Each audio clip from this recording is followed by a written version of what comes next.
नमस्कार दोस्तों, स्वागत है आप सभी का हमारे YouTube चैनल पर। दोस्तों, हम चर्चा कर रहे थे 1857 की क्रांति के बारे में। दोस्तों, हमने चर्चा कर ली थी जो पिछली क्लास में तात्या टोपे के बारे में चर्चा कर ली थी। इसमें हम पढ़ रहे थे प्रमुख क्रांतिकारी कौन कौन से हैं। दोस्तों, ये हमारी आखिरी वीडियो है 1857 की क्रांति की, जिसके अंदर हम संपूर्ण राजस्थान की जो क्रांति है उसके बारे में चर्चा कर चुके हैं। और अब जो आखिरी जवाहर जी, डूंगर जी और अमरचंद भाटिया के बारे में चर्चा करेंगे, और फिर चर्चा के बाद जो परिणाम रहे इसके बारे में बात करेंगे। चलिए दोस्तों, चर्चा करते हैं, आगे वीडियो की शुरुआत करते हैं।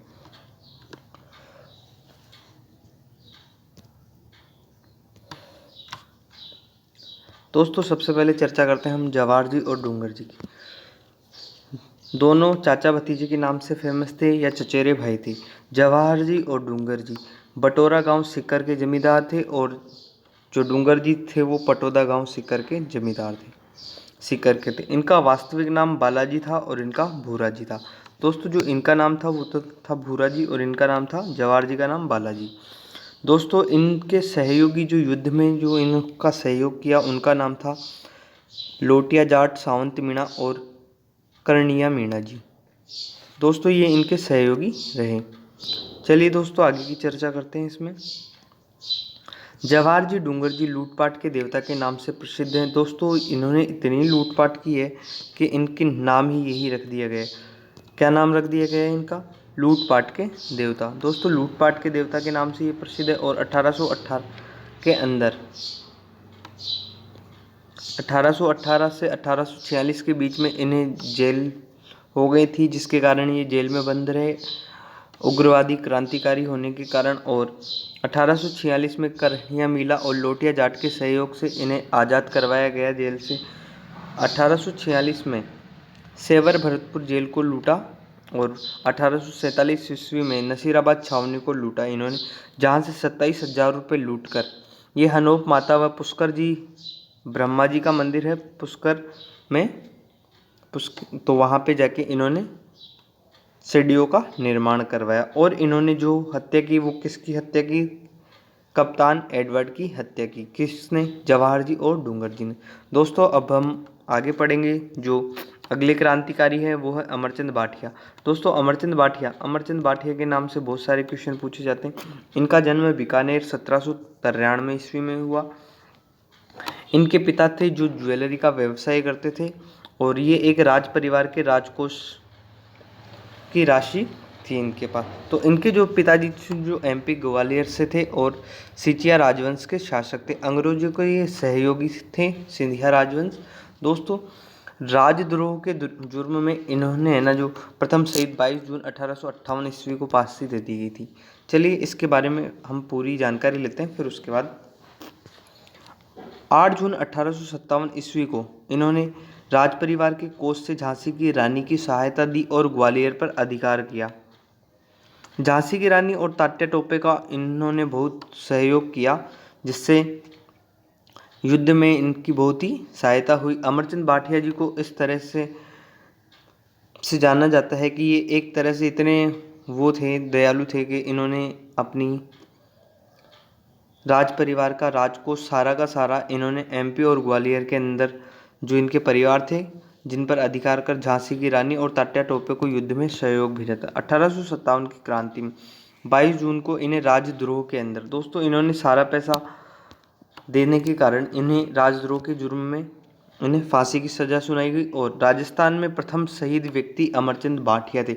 दोस्तों, 1857 की क्रांति में जो प्रथम शहीद व्यक्ति थे, अब तक कोई भी ऐसा नहीं था जो शहीद हुआ था, परंतु जो शहीद हुआ वो थे अमरचंद भाटिया। राजस्थान का मंगल पांडे अमरचंद भाटिया जी को कहा जाता है। दोस्तों, इसके ऊपर स्टार लगा लीजिए, इसके ऊपर क्वेश्चन पूछा जाता है। 1857 की क्रांति का भामाशाह या दूसरा भामाशाह, राजस्थान का दूसरा भामाशाह इन्हें कहा जाता है। अमरचंद ग्वालियर राजघराना का पैसा 8 जून 1858 ईस्वी को झांसी की रानी लक्ष्मीबाई को सुपुर्द कर दिया। झांसी की रानी लक्ष्मीबाई को इन्होंने सारा का सारा पैसा सुपुर्द कर दिया था। 22 जून 1858 ईस्वी को अमरचंद भाटिया को राजद्रोह के आरोप में फांसी की सज़ा सुना दी गई और राजस्थान का जो प्रथम शहीद कहलाते हैं और इनके पिता थे जो राज परिवार के कोषाध्यक्ष थे। दोस्तों अब 1857 की जो क्रांति की असफलता के कारण और परिणाम रहे इनके बारे में चर्चा करते हैं। दोस्तों 1857 की क्रांति क्यों असफल रही और इसके असफलता के कारण। दोस्तों क्रांति में नेतृत्व का अभाव, क्रांति में जो नेतृत्व का अभाव था वो एक तरह से सही दिशा में नहीं होने के कारण क्रांति असफल रही। क्रांति निश्चित समय पर प्रारंभ न होना, एक साथ क्रांति का बिगुल नहीं बजना। दोस्तों जैसा हमने पढ़ा था पिछले वीडियो में, तो ये अलग अलग समय पे अलग अलग क्रांतियाँ चालू हुई थी जिसकी वजह से ये एक तरह से सफल नहीं हो पाई और एक साथ इसमें बिल्कुल नहीं भी नोट निश्चित तिथि 31 मई 1857 की गई थी, परंतु ये सही समय पर एक साथ नहीं होने के कारण यह क्रांति असफल।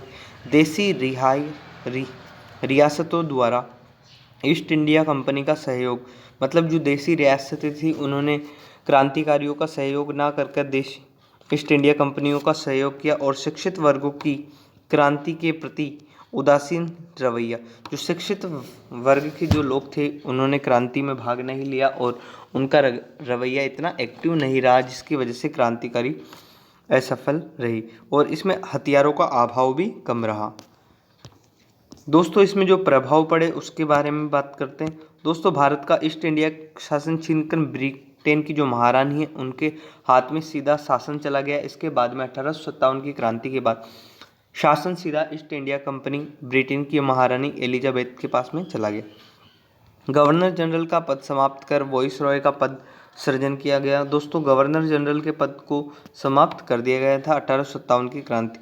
भारत का जो अंतिम गवर्नर जनरल थे वो थे लॉर्ड कैनिंग और भारत के प्रथम वॉइसरॉय भी थे लॉर्ड कैनिंग। किसानों को आंदोलन की प्रेरणा में समक्ष और स्वतंत्रता के प्रति जन जागृति फैली। तो इसके बारे में 1857 की क्रांति के संदर्भ में कुछ कथन हैं, उनके बारे में हम चर्चा करेंगे। दोस्तों 1857 की क्रांति में प्रथम स्वतंत्रता संग्राम जो थे वीडी सावरकर थे। दोस्तों कौन थे? वीडी सावरकर। पंडित नेहरू स्वतंत्रता प्राप्त हेतु भारतीयों द्वारा किए गए प्रथम प्रयास थे। दोस्तों पंडित नेहरू ने ये कहा कि भी स्वतंत्रता प्राप्त करने हेतु भारतीयों द्वारा यह प्रथम प्रयास था। अशोक मेहता एवं बेंजियम डिजारेली राष्ट्रीय विद्रोह रहे और ईसाइयों के विरुद्ध धर्म का नाम दिया गया है इसमें कथन को। और सर O.W. टेलर के द्वारा हिंदू मुस्लिम का विद्रोह बताया गया। सर जॉन होम्स ने और लॉरेंस ने इसे ईसाइयों के विरुद्ध धर्म युद्ध बताया गया। दोस्तों इसके बाद और जो आर मजूमदार थे उन्होंने न तो राष्ट्रीय युद्ध कहा और न ही सैनिक विद्रोह कहा है, न ही जन विद्रोह कहा, मतलब ये किसी भी मत के साथ सहमत नहीं थे। इसके बाद इंग्लैंड के प्रधानमंत्री पॉम स्टर्लिंग बने। दोस्तों इसके बाद इंग्लैंड के जो प्रधानमंत्री थे वो पॉम स्टर्लिंग बन गए थे। दोस्तों ये थी हमारी 1857 की क्रांति। दोस्तों अगर आपको हमारी पूरी सीरीज पसंद आई हो तो हमारी वीडियो को लाइक करें और चैनल को सब्सक्राइब करें और शेयर ज़रूर करें। इसी तरह हम अगला जो टॉपिक लेकर आएंगे उसके साथ हमारे साथ बने रहें। हम मिलते हैं अगले वीडियो में।